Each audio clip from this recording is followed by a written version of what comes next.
Welcome to stock market learnings. इस video में बात करेंगे हम निफ्टी 50 के बारे में, साथ ही उससे रिलेटेड स्टॉक के बारे में आपको बताया जाएगा, साथ ही इसके अपसाइड और डाउनसाइड के टारगेट आपको बताए जाएंगे। अगर आप हमसे जुड़ना चाहते हैं तो हमारा व्हाट्सअप लिंक आपको डिस्क्रिप्शन में मिल जाएगा। हमारे साथ जुड़ने पर आपको ट्रेडिंग टिप्स दी जाती है, लाइव मार्केट में आपको एजुकेशन और ट्रेडिंग स्ट्रेटेजीज भी बताई जाती है, जिसमें आपको live market trading, support, resistance, trading strategy, breakout pattern, breakdown pattern, कितना ऐसा रखना है आपको, कितना टारगेट रखना है, प्रॉफिटेबल ट्रेड कैसे लेना होता है, basic of stock market, advance level of stock market, chart analysis, candlestick pattern, ये सभी चीजें आपको लाइव मार्केट में समझाई जाती हैं और बताई जाती हैं।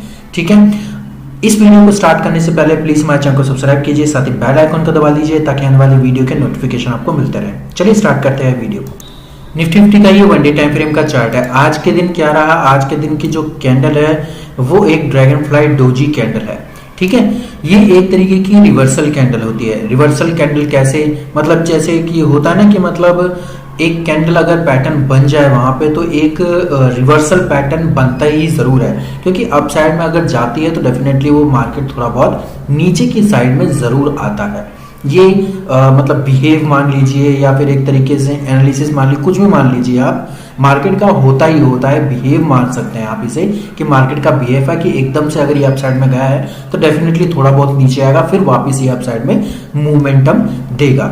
ठीक है, अब क्या है कि इस तरीके की जो कैंडल है वो कैंडल कभी भी बन सकती है। कैंडल एक्टिव तब होती है जब इसका जो पैटर्न, मतलब जो इसका लेवल है, यानी कि इसका जो लो है वो लो ब्रेक करने के बाद जो 15 मिनट की कैंडल है वो कंफर्म करे कि हाँ अब ये नीचे की साइड में जा रहा है, यानी कि 15 मिनट की जो कैंडल है वो नीचे की साइड में ब्रेक हुई, फिर उसके ब्रेक होने के बाद जो नेक्स्ट कैंडल बनती है ना, वहां पे आप इसे या तो कोई पुट बाय कर सकते हैं इसका, या फिर आप इसे सेल कर सकते हैं। डायरेक्ट टू डायरेक्ट आपको डेफिनेटली कम से कम 50 से 60 पॉइंट तो डेफिनेटली आपको मिलता ही मिलता है।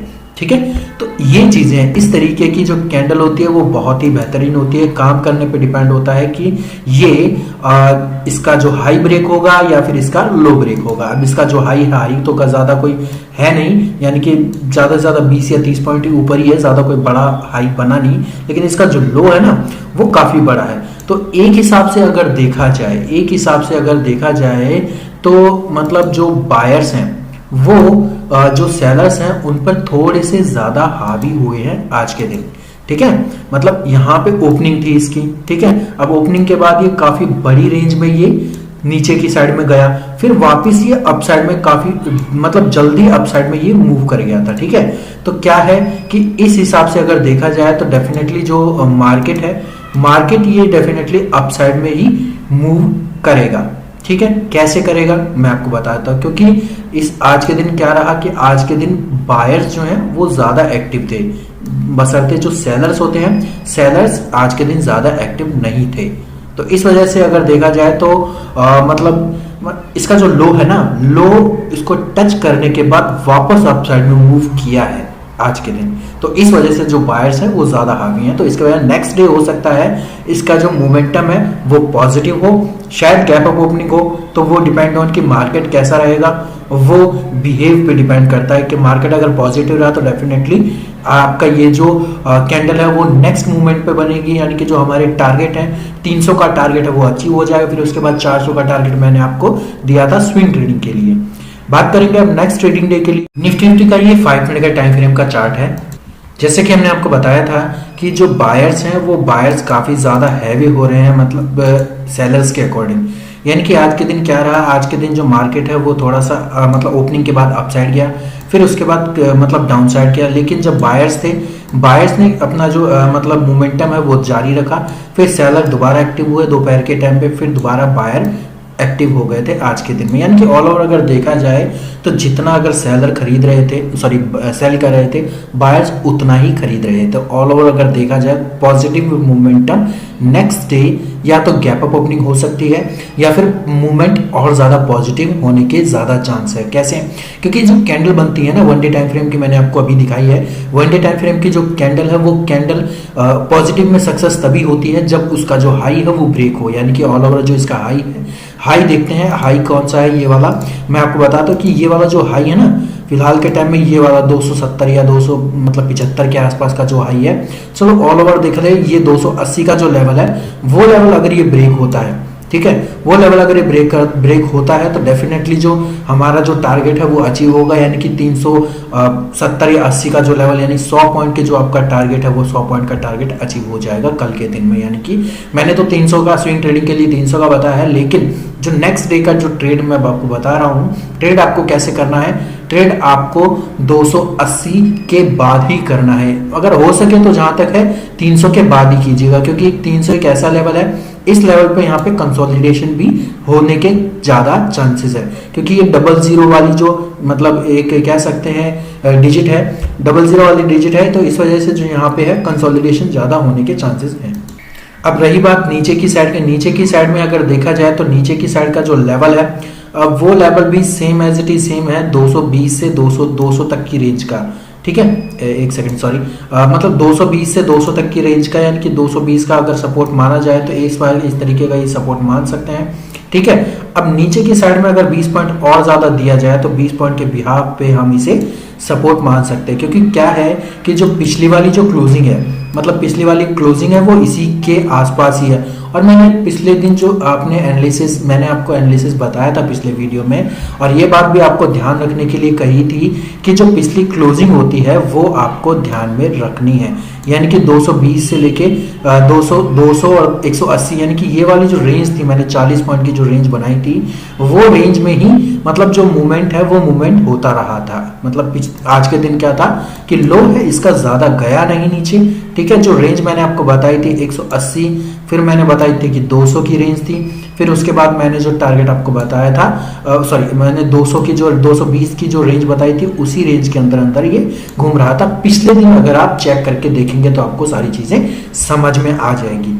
Same as it is same 220 से लेके 200 तक का आपका सपोर्ट रहेगा, ठीक है। रेजिस्टेंस मैंने आपको बता दिया है कि 300 का आपका रेजिस्टेंस रखना है, 200 का आपको सपोर्ट रखना है, ठीक है। और पुरानी क्लोजिंग है उसका भी आप ध्यान में रखिएगा, ताकि अगर मतलब फ्लक्चुएशन हो इसमें, अपसाइड और डाउनसाइड की मोमेंटम ज्यादा हो, तो इस बिहाफ पे इसका जो क्लोजिंग है वो जरूर आप ध्यान में रखिएगा। अब जो नेक्स्ट डे क्या करना है, नेक्स्ट डे आपको ये वाला लेवल ध्यान में रखना है, 260 से 70 की जो रेंज वाला लेवल है वो लेवल आपको ध्यान में रखना है। तो वो जो पिछली वाली जो क्लोजिंग है ना, वो वाली क्लोजिंग पे भी ध्यान में रखना है। मतलब ये जो दो लेवल है, मतलब एक तरीके से जो अगर देखा जाए तो ये बहुत ही हाइपर वाली कंडीशन है। इसमें अगर ट्रेड करेंगे तो फंसने के ज्यादा चांसेस हैं फिलहाल के टाइम में। अगर हो सके तो 300 के ऊपर ही ट्रेड कीजिएगा और 200 के नीचे ही ट्रेड कीजिएगा, ठीक है। तो फिलहाल के टाइम में नेक्स्ट डे है, नेक्स्ट डे थोड़ा पॉजिटिविटी की तरफ ज्यादा है, ठीक है, झुकाव ज्यादा है। अगर नेगेटिविटी की तरफ रहता है तो इसका लो ब्रेक होना चाहिए, यानी कि 180 की जो रेंज है वो रेंज ब्रेक होनी चाहिए। 180 से 200 की जो रेंज है वो ब्रेक होनी चाहिए। ब्रेक होने के बाद आप ज़्यादा से ज़्यादा 18,100 तक की रेंज जा सकती है, उससे ज़्यादा आप मत ले जाइएगा। उससे ज़्यादा अगर 100 कोई ब्रेक करता है तो 18,000 तक जाने के ज़्यादा चांसेस बनते हैं, ठीक है। बात करेंगे अब इससे रिलेटेड स्टॉक के बारे में। स्टॉक रहेगा हमारा सिप्ला का, कि मतलब सिप्ला का जो पिछले दिनों की जो मोमेंटम थी, वो पिछले दिनों की जो मोमेंटम काफी ज्यादा नेगेटिविटी की तरफ इशारा दे रही थी, ठीक है।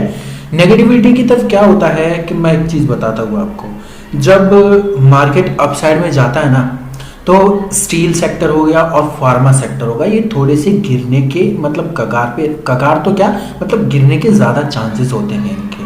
अगर मार्केट बैंकिंग सेक्टर अगर अपसाइड में मूव करता है ना, तो फार्मा सेक्टर और फार्मा सेक्टर और स्टील सेक्टर को आप थोड़ा सेल करने की कोशिश कीजिए। कोशिश हो सके तो उतना आप मतलब सेल कीजिए, बशर्ते आपको ये बात भी ध्यान में रखनी होगी, अगर निफ्टी 50 अगर अपसाइड में हो गया तो आपका जो स्टील सेक्टर है वो थोड़ा सा पॉजिटिव होने के चांसेस होते हैं। तो मतलब खेल तो मतलब थोड़ा सा कॉम्प्लिकेटेड ही है, लेकिन अगर इस खेल को कॉम्प्लिकेटेड ना बनाया जाए तो बेहतर है। तो आप लेवल पर ही काम कीजिए, जो आपको लेवल मिलते हैं उन पे ध्यान रखिए। लेवल मिलने के बाद आप ट्रेड करेंगे तो डेफिनेटली आप प्रॉफिटेबल रहेंगे, ठीक है। अब रही बात इसके लेवल की, इसका जो लेवल है स्विंग ट्रेडिंग के लिए 930 का लेवल है, ठीक है। 930 के बाद जो आपका स्विंग ट्रेडिंग का जो टारगेट होगा वो 940 का होगा अपसाइड में। फिर उसके बाद में आपका जो नीचे अपसाइड का और ज्यादा टारगेट वो 950 का हो सकता है। भाई अपसाइड में मोमेंटम काफ़ी अच्छा है, तो अपसाइड में ही फिलहाल के टाइम में इसको जो है वो हम बाइंग की तरफ सजेस्ट करते हैं। यानी कि फिलहाल जो है वो हम बाइंग की तरफ सजेस्ट कर रहे हैं। बाइंग की तरफ क्यों सजेस्ट कर रहे हैं? क्योंकि जो मार्केट है वो थोड़ा सा नेगेटिविटी प्रेशर का मतलब दिखाई दे रहा है। क्यों दिखाई दे रहा है? क्योंकि निफ्टी 50 है, मार्केट है, बहुत ही छोटी छोटी जो कैंडल बन रही है वो बहुत ही छोटी छोटी बन रही है। हालांकि गैप अप ओपनिंग हो रही है, कोई बड़ी बात नहीं है, लेकिन क्या हो रहा है कि जो छोटी छोटी कैंडल बनी है एक ही रेंज में फंस रहा है, तो इसका मतलब है कि शायद गिरावट के ज़्यादा चांसेस हो सकते हैं। तो अपना एसएल जो है वो मेंटेन करके रखिएगा, ठीक है, ताकि आपको लॉस ज़्यादा ना हो।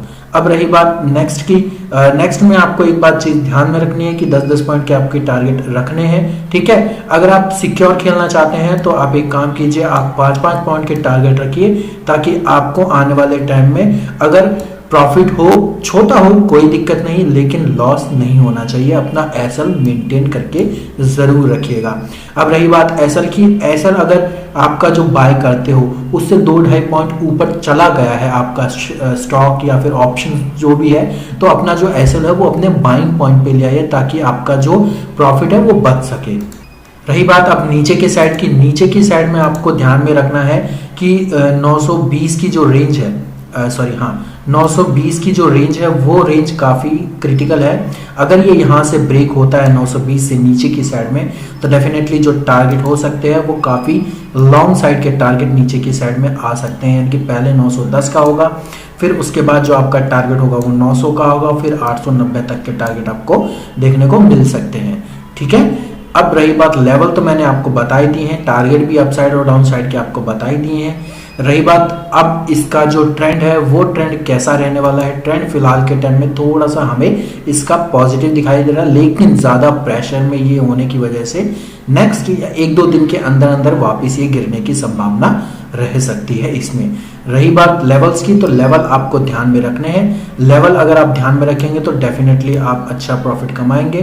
अगर आप लेवल ध्यान में नहीं रखेंगे तो आप लॉस के ज़्यादा भागीदार हो सकते हैं। यानी कि अगर आपका लॉस ज़्यादा हो गया तो फिर आप नेक्स्ट में ट्रेड नहीं कर पाएंगे, इसीलिए अपना जो एसएल है वो मेंटेन करके रखिए।